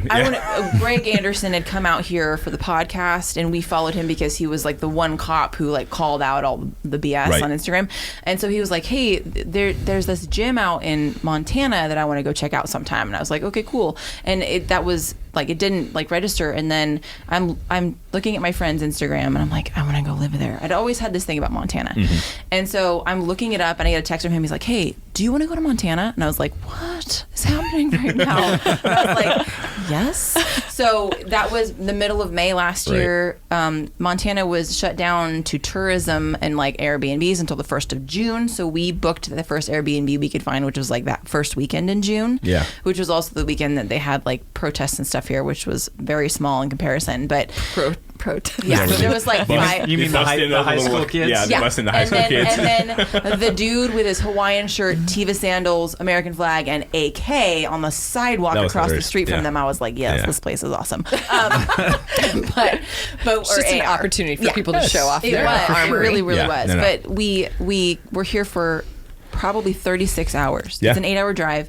We drove out. We stayed at the Airbnb. Did you bring the kids, or just we brought the kids? Yeah. The kids are road warriors right now. We've gone from Washington to California like freaking 10 times, 15 times. We drive everywhere because flying is expensive. Flying. Yeah. It's like you want to take a 2-hour flight like with 6 people. That's like $3,000. Minimum. Yeah. So we came out. And we loved it. There was like an epic lightning storm and tons of torrential rain. Right. And my friend, the realtor, showed us a bunch of houses, and her kids ended up spending the whole day with our kids. Right. And it felt like home. It felt like home. We went to church. We left church and drove home that day, and we were just like, yeah, we want to come back. So we tried to come back sooner, but we ended up coming back in August because everything was booked out because everyone's like, yeah, Montana's awesome. Yeah. And don't move here. It's not that awesome, actually. Not that awesome. No. Stay where you are. Yeah. You're going to be fine. You'll be fine. You'll be fine. We were the last ones. It's full now. We were the last ones they let in. And then we came in August, and that's when we made the appointment with Leah and did put a down payment down. And we're like, we don't have a house to live in, but we're going to do jiu-jitsu. Well, and credit to you guys, like in your gym. And Leo's like, well, when are you guys going to be here? I'm like, I don't know, but here's the down payment for the year. I say, can I give you like a month's heads up. Like, we're planning on October, but maybe November. She's like, yeah, no problem. Just keep in touch. And I did. I kept it. She gave me her cell, and I would text her and let her know. And it was November 1st. We moved. We drove in on November 1st. She was really excited about you guys moving here, by the way. Oh, really? Oh, that's cool. She was awesome. Leah's also a social media stalker. Yeah. So okay, good to know. I mean, she's very active. I love her. I love the songs that she pairs with videos of us struggle snuggling. I wish she would stop sharing them to me, because I get them all day, every day. Did she send them to you directly? Leah Taylor shared a story with you or whatever. I'm just, tagged you in a story or something? Yeah, tagged me. I'm like, oh, I wonder what that is. And now I don't wonder anymore, because I know, exactly what it is. Just songs and people rolling around and people gently hugging. Gently hugging. That's right. Trying softly to kill each other. So what is it like for the kids? I mean, how are the kids involved in, or are they just, because kids watch everything, in the strength and conditioning, like in the active parts of your lives, which I guess is all of your life. Which is all of our life. So it's actually one of the things, one of the reasons that we do what we do. We have the garage gym. They are allowed to come in with us if we're not like maxing out. If we're maxing out, one of my kids makes a noise, I cannot focus. Yeah. So they'll come in with us and they'll do their little workouts. There's we have a 5-pound barbell that the kids use. Like Phoebe will put 2.5-pound plates on it and she'll like press it overhead and stuff. But it's pretty awesome. Our older kids, I'll show you videos later. Our older kids used to like it a lot more, and then we told them they had to do it, and now they like it a lot less. Yeah. So that's so true. But like Elias coming in there and just doing all the gymnastic stuff. Yeah, because she can do chin-ups and all that stuff. And she's a super athlete. And Elias, before we moved from Tacoma, deadlifted 155 for 5. Yeah. Squatted like 120, and he weighed like 110 at the time. Right. And when he like sits down and does it, he does really well. But right now, like I have to say, he's 12 and he's really loving jiu-jitsu, and he's made really good friends with some of the kids. Yeah. And he's got MMA, and then there's in our old neighborhood in Tacoma, it was all girls except for like an 8-year-old boy and a 9-year-old boy, and he was 11, and and there were day only 2 here. He was like, I have new best friends. Yeah, all boys. There were all the boys in the neighborhood. So and then girls. Yeah, and part of the reason why it was not so hard to transition here was because we had jiu-jitsu and we had a church. So it's true. He already knew some kids in the church, and then in jiu-jitsu, like you're gonna be like real close with people very quickly. Yep. So they just instantly like we came in 2 days after we moved. Like, we got here Sunday morning, and Monday was the first class. Yeah. Tuesday. Yeah. Sorry, Tuesday. Yeah. Yeah. Yeah, and we learned our lesson with Washington that we had to plug in quickly, or else we were just going to feel like we were adrift for a long time, which we did in Washington. And just like, and you guys have you built such an awesome community here with like what you have here in this gym and the other gyms as well. But I mean, especially here with like how everybody is like uber welcoming, and then and just like how the kids programs and how integrated they are, and like the one thing I love is like I'm almost too like where my son's like, all right, Dad, it doesn't need to be a lecture, like I screwed up, I get it, you know? And I'm always trying to turn it into like this like a lesson, life lesson for him, right? Because I'm 41, but I remember every screw up, and then like when my kids do something that's like an echo of that, I was like, oh, I know what that is, like I gotta cut it off, right? You know? But you guys have this great like life skills program every month, and then they have to, like all these different things they check off and they have to Parent do. Power Pick, it's the best one. That's the best one. Yeah, we have to. I know, it's what makes us actually. It's why people pay dues. It's for it's true. It's a great program. It's very helpful. I had a kid one time say, next month for life skills, Coach Key said, can we not have Parent Power Pick? That's the best one. Nope. We had a month. Like your mom pays the bills. Yeah, son. Yeah. I think it was 2 months ago or last month. Like for the twins, I'm like, you can't scream. Because they're big into like emotional outbursts. Yeah, like feelings are huge right now. I'm like, what are you doing? They're 9? They're 8. They turned 8 in January, you know. So it's just like big emotions in little bodies. Yes, and it's just like stomping and awful. Screaming, and then like, you know, something will happen and bloody murder. I'm like, no, say ow. Like you got hurt, say ow. Not like somebody cut your foot off. Like, like I come running into the room. I'm like, what happened? He said I looked funny. And I'm like... And my son's over there like poke. Yeah. You're not dying. Yeah. So yeah, those life skill sheets the life skill sheets are awesome. That's every day. So, do you guys share responsibility on the homeschooling? How does that work? Yeah, actually, when we first started, it was harder to do, but last year was really, even though everything was shut down, him being home was really helpful. So, he'll do the math checking. Like the kids do math first thing in the morning because it's this like cool program that it's consumables based, but it has these like blocks and stuff. And they'll get up, they'll watch, like every week there's a lesson, they'll watch the DVD, and then they'll start their math. And they have a couple sections a day. When he gets home from work, he checks the math because it was taking me all morning to check the math and I couldn't get to the rest of the subjects. Right. So he does the math stuff and I do the other subjects. But the big kids, so like language arts and writing and history and science, but the big kids, the Elias and Adelaide are in 7th and 5th grade, they can do a good amount of their work. Like I can give it to them and they can go do it, and then there's all these questions. And I buy a curriculum. We buy a curriculum every year. Yeah, Sunlight, right? Yeah, which makes I don't have to invent the wheel, and my kids are doing really, really well with it. So we just get that, and so it allows me to focus a little bit more on the twins who are in 2nd grade, and then Phoebe is not in school yet, but I'll probably start putting her through some stuff next year. But she like sits there and draws and picks up on everything because we do a language, we'll do Spanish and things like that. Just about like osmosis of just being around it. Yeah. So, and we're done with school by 11 a.m. Yeah. School's 9 to 11. Yeah. That's it. Well, because there's not 30 kids in a class, you don't have to follow this curriculum that the government gave you. And you don't have to. Yeah, you don't have to do all the other. Well, they get to learn stuff like they do Latin. They'll do like we did Greek and Latin history, in the first couple years. years. All kinds of cool stuff. And then they get to do things like when you were home and they were building things, like they were going and building, or now we have like this big yard. They run around and play and.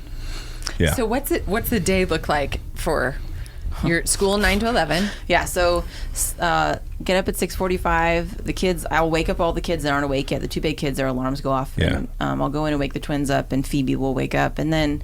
Yeah, I'm gone by 4:30. Yeah. So he's already at work, and then they do math. I'll make breakfast. And then school starts right after breakfast. We'll listen to podcasts while the kids are eating, like the Tuttle Twins podcast. Or there's a couple other really fun ones called like Average Boy, which they really like. Or there's some fun science ones. But they listen to that while they're eating breakfast. And then we'll go down and do schoolwork. And then at 11, we're done. I do some check-ins, and then I either head to the gym Monday through Friday. Yeah.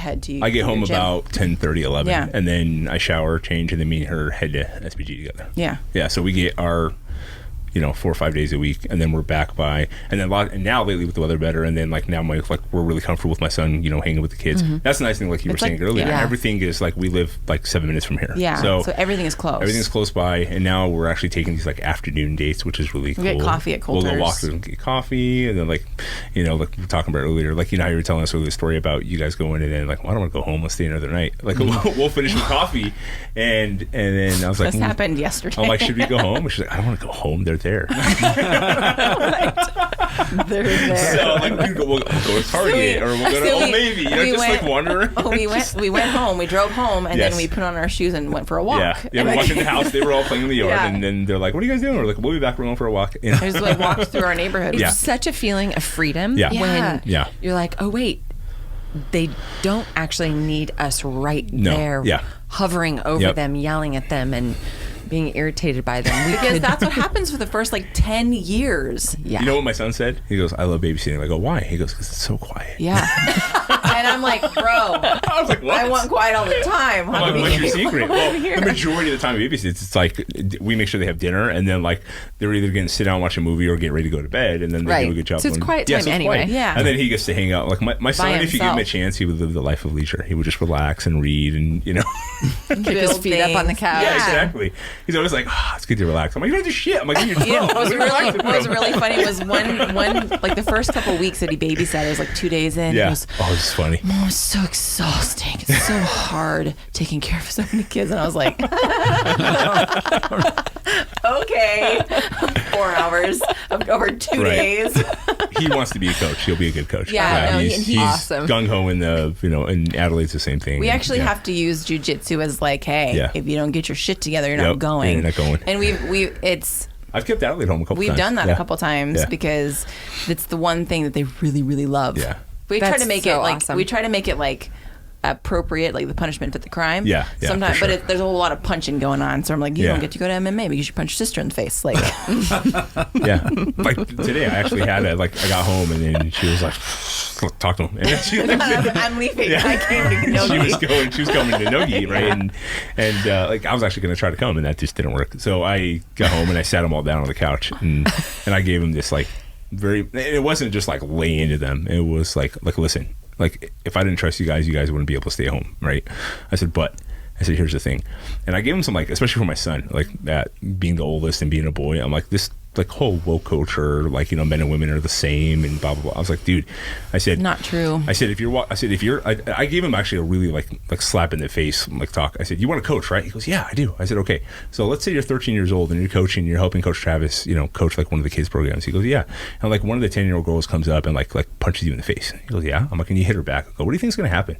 He goes, I'll get fired. I said, no, you're going to jail. And he goes, what? I'm like, that's assault. And he goes, what?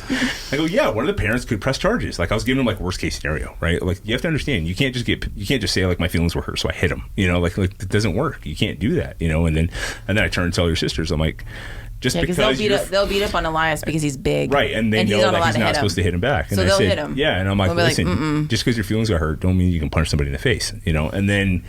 And like one of the things they actually told me was like, I only threw the fork at her a little bit, and I was like, yeah. I was like, well, I'm like, that's Elias would be like, I just put my foot on her stomach. I didn't kick her, and I'm like, I just lifted it and put it on her stomach. Like, I told him, I was like, lay down. He goes, why? I'm like, lay down. He goes, why? I'm like, I'm gonna put my foot in your stomach. He goes, no. I go, why? You're bigger. No shit. You know. So just like having those like so you know how we were talking about like, you know, our generation growing up, parents didn't like talk to you about things or whatnot. We're very like brutally honest with our kids. Like we talk about within reason, like age appropriate. Not to you know, we're not giving them books on like, no, we're not trying to traumatize them, but you know, we talk to them about like political climate. We talk to them about, you know, personal responsibility, finances. We talk to them about personal responsibility and like all those things too. So that way they're not like 18 years old and the first time I'm like, what? What's like, what's a checkbook? What's credit? What's a bill? How come the bank took $32 out of my account? We're taxes. Why? We tax their food. Like Anna Marie makes some food, or like I'll make them food, and then like if there's a treat, mommy we tax? go taxes. Yeah, and they're like, that I invented that. No, because we have to suffer, then they have to suffer. Right. Just a little bit. Mommy tax. Yep. That, and I always also need to taste things and make sure they're not poisonous. Yeah, for sure. Definitely. 100%. Quality control. Definitely. 100%. If I die, then you'll be thanking me. Yeah. I'm a victim to that all the time too. The wife tax? Yeah. Yeah. I think it goes with the territory. Yeah.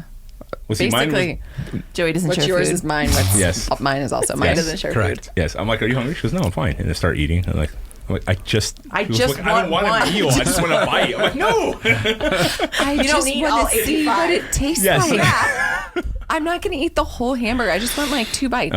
What's the problem? Well, I wanted a whole hamburger. Well, now you're 2 bites shy. Yeah, that's a real thing. Yeah. Sorry, guys. Should we ask our questions? Yeah. Well, they also have to come up with a theme song. I know. Well, Wait, what? No.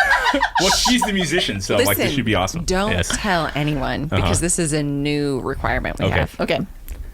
We do have 3 questions that we'll ask you that we'll reveal to you when the time is appropriate. Perfect. But before we ask those questions, if you could pick, and you have to pick 2 separate songs. Okay. If you could pick a song that sums up your life as a parent, what would it be? Your theme song. That's funny. I just sent her a thing saying like, if your sex life was a movie title, what would it be? And that. So it's kind of like that, but not quite. No. For me, it might be REM's "It's the End of the World as You Know It." That's a good one. I like that one. You know it. I don't know. I suck at music. I mean, there's so many good ones, but like that one is just what it feels like on a daily basis. God, I don't know. Would it be a Bon Jovi song? No, what? Yes, Living on a Prayer. The only reason she brought up Bon Jovi is because He loves Bon Jovi. But But so when I had my personal training studio, there's nothing wrong with loving Bon Jovi. this is Yes, how it there came up. is. This is how it came up. So, and you know this because you guys own a gym, and so I had 6 contracted trainers, and everyone was completely different, and they all had their own taste in music. And it got to a point where they would actually argue over the music. I'm like, fine. I said, owner, edict. I'm like, 80s butt rock. That's all you guys can play 24/7 And because he it doesn't did. offend anybody. And Just me. The vast majority of our clients, just me. So yeah, it was just like every day I'd come in, I'd turn on Pandora. It's like Bon Jovi radio. And so that station is so curated. It's like 8 years old. Aerosmith, Bon Jovi, Which Aerosmith Def is Leppard. fine. Yeah. So living on a greatest. prayer. Living Yes, on prayer. yes, Okay, yeah. I like both of those Yeah, choices. Okay, so question number 1. Yes. The absolute worst moment in parenting. The day that you said or did or didn't say or didn't do, and you went to bed that night and thought, when CPS knocks, I know why. Biggest parent fail. Okay, so- Individually. All right. So Adelaide, our middle child, who is me in reincarnate in my child, It's a little bit of both. stuck a bead up her nose when That's she your was. biggest parent fail? Dude, What? let me just. Meanwhile, do you she's like, have a I have a worse one? I'm like, I'm looking through my You list failed here. at. So she stuck a bead up her nose, and she is a screamer. So like, I tried to get it out with like tweezers, and she was screaming at me and bucking and fighting. She was probably 3, and then so then I looked up ways to get it out. One was to stick like an empty Bic pen to a shop vac and duct tape it and try to suck it out. So I tried doing that, and she was fighting me Trying to so MacGyver her hard. way. She was screaming, and it was this gold pony bead just stuck in there. And See, that's something I would have done. she is fucking screaming, and I'm calling my mom. I'm like, Mom, what do I do? And she's like, I don't know. It'll eventually come out, or she'll swallow it. And I'm like, or it's gonna go into her brain. And I'm like freaking That's out. not how it works. Well, Were you pregnant with the twins at the time? no, they were No. 1, but I Okay. did. You had me at duct tape. I duct taped it. Shop vac duct tape. And so then I have a picture on my Instagram. Wait, I think. back up. Yeah. The Bic pen. You empty the Bic pen. Yeah. You duct tape it to the hose from the shop vac, and you turn on the shop vac and try to suck the bead out. Yeah. And is she still screaming? Yeah. Yeah. Well, And yeah, fighting and she- I was gonna say neon belly. Can you, Travis can you understands this. picture this for a second? I am. Oh, for sure, I've done If neon you belly with this stuck kid. half a Bic pin up my nose with a shop vac going off in the Blowing. She background, was 3. She's Phoebe's age. She's Yeah. tiny. Yeah. that would and- freak me out. Yeah. And I was trying to get it out. And Now I'm at work. I got clients, Yeah. and then out of the there's no context. I just get a picture of like a nostril and the shiny thing, and I text her back. I'm like, "What is that?" like it's a fucking bean in her nose. And so then I have a picture, I want to say, on my Instagram. She had screamed herself. She passed out. She was so tired. Yeah. So she's leaning back, and there's a picture. She's like passed out. You can see the gold bead shining in her nose. And so then the next day, he took her to urgent care to get it out. And they take this little tool, and they just go like, pop. Yeah. And then it was like, here's your bill for $150. And I was like, son of a bitch. You're not paying for the tool. You're paying for the knowledge. Yeah. So then we went and found the tool at the store, and we still own that For tool $8. to this Yeah. day. Just This in day. case. Just in case. That was a bad day. I don't Because think, I don't literally think went that garbage. child's going to put any beads up her nose for a while. I know. She was. So we call her our tiger monkey. She's Yeah. ferocious, and she will climb everything. She was the first one to break a bone. She flew off the swing. She's 2. Yeah. Elias is the thinker. I'm going to figure this And out. He's an cautious. old soul. Like, I'm going to figure this out. Like, I'm walking to a room. He'll ask, like, at 5 years old, he goes, Dad, how come good food is more expensive than like unhealthy food? Like that's his brain. Adelaide's Jumps first and thinks about the landing covers on the her way eyes, down. running into the street, and then figure it out. And then, like, when she meets you, she's going to tell you her entire life story. You're her best friend, until you is- piss her off. Then she wants you to die. No, And then- she's like the brightest. Yes. She burns hot. She's Yes, just yes, like yes. very passionate and loving and wonderful, but she's a firecracker. Yeah, for Firecracker. sure. Yeah, Yeah. 100%. Yeah. Yeah. If they both compete in MMA, she would destroy people. And he's like, I don't know if I want to hurt people. the first competition he did, they Yeah. put him against a girl in no-gi. Yeah. And that was devastating to him because she was like He's like, you half told me not to his hit size. girls. I'm like, you don't have to hit She anybody. looked like a little Pocahontas, and Yes. she rolled him to pieces. Because he he was very upset Took her down and then set her And up for then- an armbar, and then he just relaxed. because he didn't want to hurt her. So now He'll learn. Yeah. No, he's better. Yeah, Yeah, I mean, this was like 4 years yeah, ago. he was like 7. He was like 7 or 8. 8, yeah. So you're got to tell your Yeah, parenting okay, what's fail. your I worst wanna know what parenting your fail? parenting fail is. Let's pick one. So mine's probably not as funny. Mine is probably when I had to tell. So like when we left the gym in Washington, it wasn't a like great, like easy split. It was a really bad breakup with my business partner. Both of us made a lot of mistakes, and basically having to come home and tell, you know, my kids and my wife that like, hey, we don't have a gym anymore, you know, or at least I wasn't going to be part of it. And then eventually she wasn't part of it, you know, and then that, like the reaction on their faces, especially like my son, you know, like, you know, because he overthinks everything, and he's a worrywart. So, and he was how old at the time? 9? No, 8? He was 9. 9, right? Yeah, I was 20 weeks pregnant with Phoebe. He was 9. He just turned 9 like a month before. August of 2017. Yeah. So, yeah, and that was our start over moment, right? You know, where, yeah, so I felt like a total failure. And like I let my kids down, I let my wife down.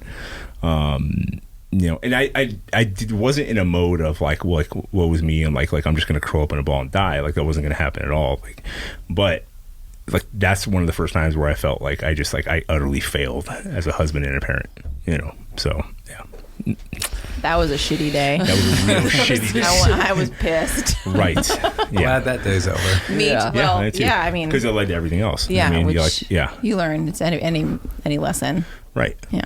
Yeah, I have that mentality of like, yeah, I'm going to screw up, but it's like I'm not going to just lay down and be like, oh, woe is me. It's just okay. Like, I will work my way out of it. Well, especially when you got a wife and 5 Yes, kids. yeah. There's some motivation there. Yeah, like I remember, like a couple years later, someone was like, yeah, like that's pretty amazing what you did. I'm like, this is amazing. Like, what option I have? Just lay down and do nothing? Like, you met my wife? I'm like, a shit human. My wife, I would have. No, yeah, It would have been bad. No, it would have been bad. But like, there was that for the longest time. It was just like feeling like not failing in business, but just failed as it, because we were, you know, you were asking earlier about the integration. Like they were integrated. They were part of the gym. They were there like, you know, 4 hours a day. They knew our trainers. They knew our clients. We had wasn't friends. like you just lost your job. No. It wasn't that at all. Like where they had no association whatsoever. Like they were friends with people. They lost all their friends. They lost their friends. Yeah, it was a big. It was pretty bad. Yeah.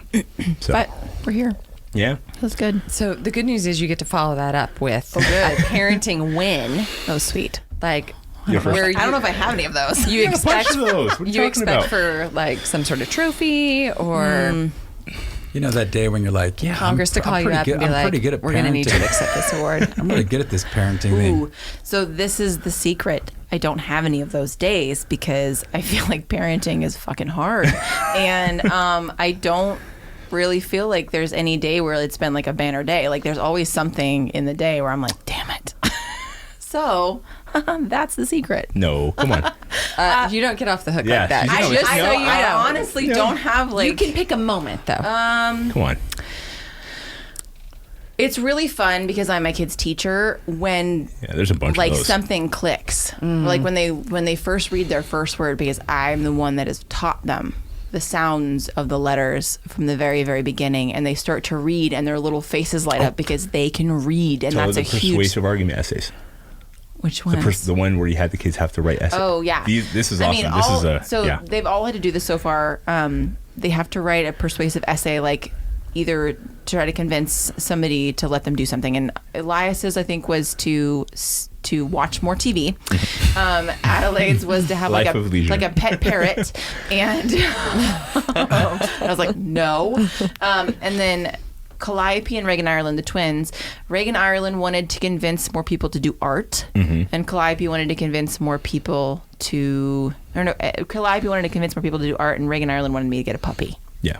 So it's always really fun when they get to do creative writing because. But the essays, like the actual content of the essay, that's a reflection of your teaching. But like Elias is a pretty talented writer. He doesn't like doing like the hard work, but he's written some really neat poems, and he wrote recently, which I don't really take credit for, but it was really cool to like hear his idea. So he had to tell a story about an object without telling what the object was, and he picked a Lego block and came up with a story where this was like a person in the Middle East somewhere who was like a soldier or like a demolition expert, and he comes out of this building that he's just like cleared or whatever, and there's this little native kid that hands him a thing and he doesn't know what it is, and the kid comes back with another thing and puts it on top of the first one, and then comes back and brings more and then builds a house in this guy's hand out of Legos, right? out of Legos. Yeah. And then the guy, it flashed forward 5 years, and the guy has become an architect to like rebuild that place. That's his story. That was his story. And I was like, what the shit? And I suck. And I was like, you're gonna write that? He goes, yeah. I'm like, okay, so if you got to let me see. When you're done, I need to see this. And he did, and it was beautiful. And I was like, fuck, man. Yeah. I do not take credit for that. That's your win then. Yeah, that's what I was saying. I'm like, yeah. You witnessed it. I feel like that counts as a win. Yeah, for sure. Okay, your turn.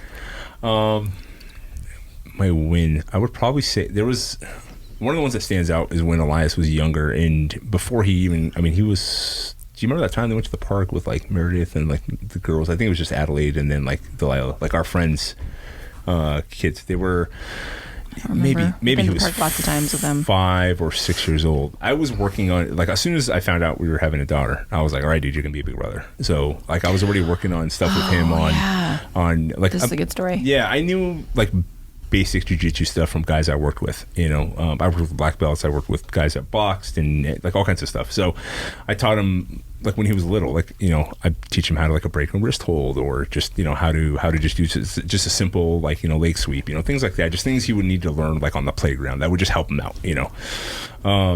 And when he had when we had Adelaide, and then as they started getting older, I was like, all right, dude, you're the protector. You know, you got to make sure like nobody hurts your sister, you know, when you guys are out, if we're not around. And they were at the park, and she was at the park with her friend and good friend of ours, and she has 2 kids. She has 3, but the 2 at the time. Yeah. Yeah. And one of them was a daughter also. So there was a kid at the park that was like just being a little dick, and he was a little bit older, and he was, you know, bullying the girls on the swings. And Elias comes over, tells him he can't do it. And the kid pushed Elias, and Elias like grabs him, does like a leg sweep, throws him down. It doesn't hit him, and like I get told the story, and just like stands over him and says like, "You're not supposed to push girls," you know. And, and like she comes home and tells me the story. I was like, "Yes, win." Yeah, that was a win. About that. That was a win. Yeah, I was like, good, Win. stuck, you know, like that whole thing. So Yeah, that was a good one. I forgot about that story. Yeah, no, I don't. Good. I'm glad you remember those. Well, Okay, last question. Okay. The gold nugget question. So you have an opportunity to give future parent, current parent, like one piece of advice that you wish that someone would given to you earlier, or maybe they did give it to you early, but it was actually effective. Like something you would tell a parent. One thing.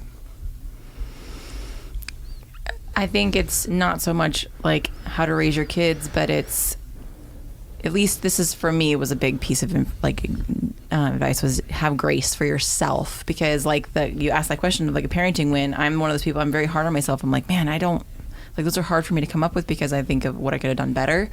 So if that's your personality at all, you have to give yourself grace and apologize to your kids. If you fuck up, apologize to your kids. Because that's not something that I think that my parents' generation or their parents' generation was taught to do. They were just like, you know, it was a mistake and you just move on from it. But apologizing to your kids teaches them that they can do the same thing, and it teaches them that you're not perfect and that you don't think you're perfect and that you can make mistakes and learn from them too. So it was, I would say, grace and apologies. That's good. Those are really good. For me, this was one I've known about for a long time, and I still work on it. And if it's something I would have been told from the beginning and really kind of drilled in, it definitely would have made a difference, which is don't take things personal. I still struggle with that. Like when your kids screw up, when they fight you back and everything else too, like there's this thing up, because my, you know, not to crap on my dad, but my dad was always like that. It's like as if I like wronged him, you know, like I purposely did this to him, you know, like I offended him, you know. And that's the things I've always struggled with, is when you say something and you lay down the rules and 5 minutes later they break that rule, because they're 5, right? Because you know, and and I'm sitting there like taking it personal, like you're doing this to me, you know. And that was, it is, and it's just that thing where like I tell like everybody, I'm like, don't take it personal, because you know, like that goes into the other thing we get told, which was it your mom that told us this about how your kids act in front of other.